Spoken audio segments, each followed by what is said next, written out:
इंदौर शहर में हत्याओं का दौर थमने का नाम ही नहीं ले रहा है। जहां पिछले कुछ घंटों की बात की जाए तो 3 अलग अलग थाना क्षेत्र में हत्याएं हो चुकी है। इसके अलावा कई जगह चाकूबाजी की घटना भी देखने को मिली है। चाकूबाजी और हत्याओं को देखते हुए पुलिस पर भी कई सवालिया निशान खड़े हो चुके हैं। इंदौर शहर में कुछ घंटों के भीतर 3 हत्या और हत्याओं का समय भी लगभग एक ही जैसा।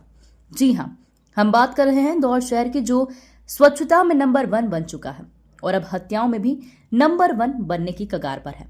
पहली हत्या आजाद नगर थाना क्षेत्र में राजा सोनकर नाम के व्यक्ति की मामूली तात्कालिक विवाद में चाकुओं से गोदकर हत्या कर दी गई। तो दूसरी घटना एमआईजी थाना क्षेत्र की, जहां क्षितिज नामक युवक की चाकुओं से गोदकर हत्या कर दी गई। तीसरी घटना द्वारकापुरी की है, जहां अपने दोस्तों के साथ पार्टी मना रहे महेश के सीने में गोली मारकर हत्या कर दी गई। बड़ी बात यह है कि तीनों हत्याओं का टाइम एक समान ही बताया जा रहा है, या यूं कहें कुछ समय के अंतर में 3 हत्या पर पुलिस द्वारा कार्रवाई कर कुछ आरोपियों को गिरफ्तार कर इंदौर पुलिस वाहवाही तो लूट रही है, मगर 13 घंटे में 3 हत्या और कई जगह चाकूबाजी की घटना पर पुलिस पर कई सवालिया निशान खड़े हो रहे हैं। वहीं इस मामले में एडिशनल डीसीपी ने बुधवार 12 बजे बताया कि तीनों ही घटनाओं में तात्कालिक विवाद की बात सामने आई है। सभी मामलों में आरोपियों को पकड़ लिया गया है। देखिए, आजाद नगर में एक घटना हुई थी हत्या की राजा, जिसमें कि सभी आरोपियों को हिरासत में, पुलिस की हिरासत में कार्रवाई की जा रही है।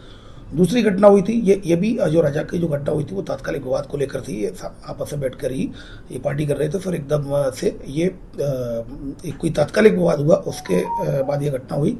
सभी आरोपी पुलिस ने हिरासत में ले लिया है। इसके अलावा एक एमआईजी में एक हत्या हुई थी, जो कि वो उसका टाइम भी लगभग रात्रि के 1:45 बजे के करीब है, जिसमें कि जो 2 आरोपी है, दोनों आरोपी को अरेस्ट कर लिया गया। मृतक क्षितिज था, जो कि वो भी एक आपस में जानते थे और तात्कालिक विवाद होने की वजह से ये हत्या हुई। इसमें भी दोनों आरोपियों को अरेस्ट कर लिया गया है। इसमें तीसरी जो घटना थी द्वारकापुरी की थी।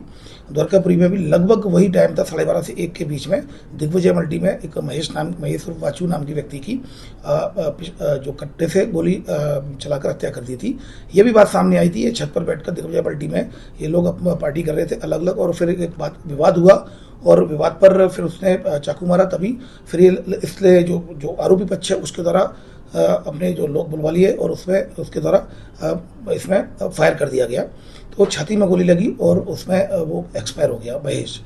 इसमें कुल 9 आरोपियों के खिलाफ एफआईआर रजिस्टर्ड हुई थी, जिसमें से कि ऑलरेडी 5 अरेस्टेड है और 1 घायल है।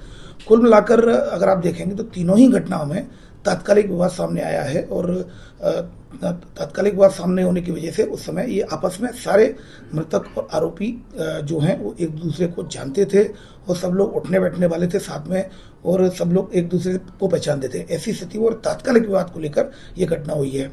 निश्चित रूप से पुलिस ने इसमें बहुत तेजी से काम करते हुए लगभग 90% तीनों केसेज में 90% आरोपियों को हिरासत में ले लिया गया है, और जो भी हथियार जिससे घटना हुई है वो सारे भी जब्त किए जा रहे हैं। तो निश्चित रूप से पुलिस ने बहुत तेजी से 13 घंटे में अगर ये 3 घटनाएं हुई हैं, तो कहीं ना कहीं 13 से भी कम घंटे में 10 घंटे के अंदर अंदर पुलिस ने कार्रवाई करते हुए सभी लगभग 90% आरोपियों को हिरासत पर ले लिया गया है। चूंकि तात्कालिक विवाद था, अगर कोई पूर्व का कोई विवाद होता, अगर पूर्व की कोई घटना होती, किसी बात को लेकर कोई गैंगवार होता, तो निश्चित रूप से माना जा सकता था। लेकिन इस पर बहुत कड़ी व्यवस्था लगाई गई थी, किसी प्रकार की कोई भी घटना ना होने पाए। लेकिन चूंकि जो लोग आपस में ही एक दूसरे को जानते थे, और अगर तीनों ही घटनाओं में देखेंगे तो आपस में एक दूसरे को जानते थे और साथ में बैठे हुए, तात्कालिक विवाद को लेकर अचानक से फिर इस तरह की घटनाएं हुई है। पुलिस ने समय रहते बहुत कम समय में ही आरोपियों को हिरासत में ले लिया। देखिए, इसमें जो आरोपी है, इसमें जो जिसका जलावधर था, वो जलावधर की उसके जो मृतक राजा, उसका भी क्रिमिनल रिकॉर्ड था, उसका जलावधर, लेकिन अवधि समाप्त हो चुकी थी। और इसमें अगर हम देखेंगे तो दूसरे केसेज में एमआईजी में भी जो 2 आरोपी पकड़े गए हैं, उनका भी आपराधिक रिकॉर्ड है, और दिग्विजय मल्टी में भी कुछ क्रिमिनल अपराध दिखाया जा रहा है इनका।